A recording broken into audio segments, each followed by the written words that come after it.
চাঁদপুরের হাইমচর উপজেলায় ওমর ফারুক হত্যাকাণ্ডের বিচারের দাবিতে মানববন্ধন ও বিক্ষোভ মিছিল করেছে এলাকাবাসী ও তার স্বজনরা।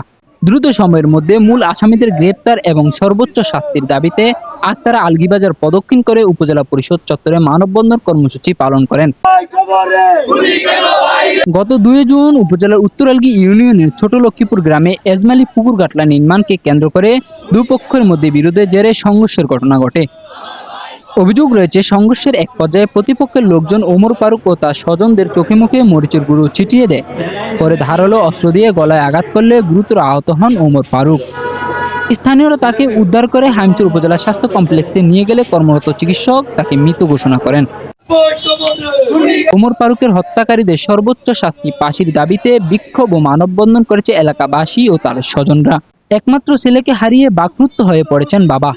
বক্তব্য দিতে গিয়ে বারবার কান্নায় ভেঙে পড়েন তিনি। ছেলের হত্যাকারীদের দ্রুত গ্রেপ্তার ও সর্বোচ্চ শাস্তির দাবি জানান। তার গলায় বডি দিয়ে কোপ দিয়ে তার গলা কেটে ফেলে এবং পরবর্তীতে আমি শুনতে পারি স্বাস্থ্য কমপ্লেক্সে আমার ছেলে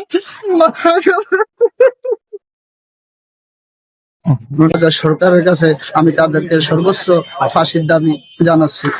নিহতের স্বজন ও বন্ধুদের অভিযোগ, ঘটনার সঙ্গে জড়িত সবাইকে এখনো আইনের আওতায় আনা সম্ভব হয়নি। মামলার এজাহারভুক্ত 7 আসামির মধ্যে 5 জনকে গ্রেপ্তার করেছে পুলিশ। তবে এখনো পলাতক রয়েছেন মূল 2 অভিযুক্ত আসামি। ছোট লক্ষ্মীপুরের হাবিব বিল্লাল এবং কুদ্দুস সহ নৃশংসভাবে তারা হত্যা করেছে।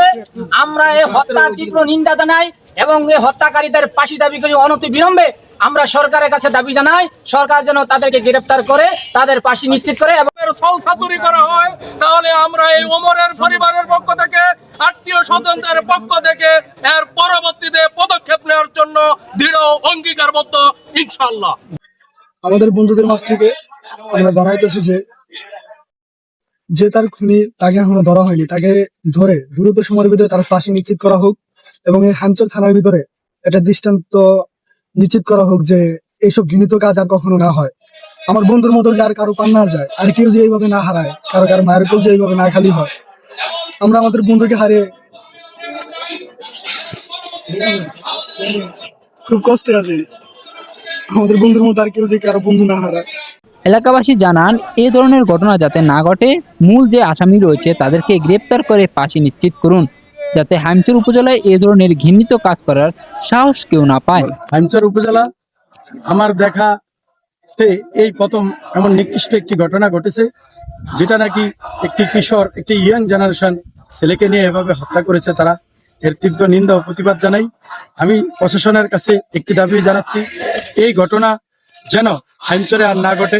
আপনারা দ্রুতভাবে যে মূল 2 আসামি এখনো পলাতক রয়েছে তাদেরকে গ্রেপ্তার করে ফাঁসি নিশ্চিত করুন, তাদেরকে জেলে প্রেরণ করুন। এটাই আমাদের হাইমচরবাসীর একমাত্র দাবি, যাতে করে এই শাস্তি দেখে আর কেউ কোনো সাহস না পায় এই হাইমচরে কোনো হত্যাকাণ্ড ঘটাতে। উপজেলা বিএনপি সাধারণ সম্পাদক বলেন, দ্রুত সময়ের মধ্যে যাতে বিচার হয়, মাননীয় সংসদ সদস্যের মাধ্যমে বিচার আওতায় আনার চেষ্টা করব। নিবেদন করি যথোপযুক্ত পর্যায়ে, যথোপযুক্ত নিয়মে খুব দ্রুত সময়ের মধ্যেই তার যেন বিচার হয়। আমরা মাননীয় সংসদ সদস্যের মাধ্যমে এটা দ্রুত বিচারের আওতায় আনার জন্য আমরা চেষ্টা করব ইনশাআল্লাহ। ওমর ফারুক হত্যাকাণ্ডের পর পুরো এলাকায় শোক ও ক্ষোভ বিরাজ করছে। স্বজন ও এলাকাবাসীদের একটাই দাবি, দ্রুত সময়ের মধ্যে পলাতক আসামিদের গ্রেপ্তার করে দৃষ্টান্তমূলক শাস্তি নিশ্চিত করা হোক। Akhtar Ahmed, the Dhaka news, Chandpur.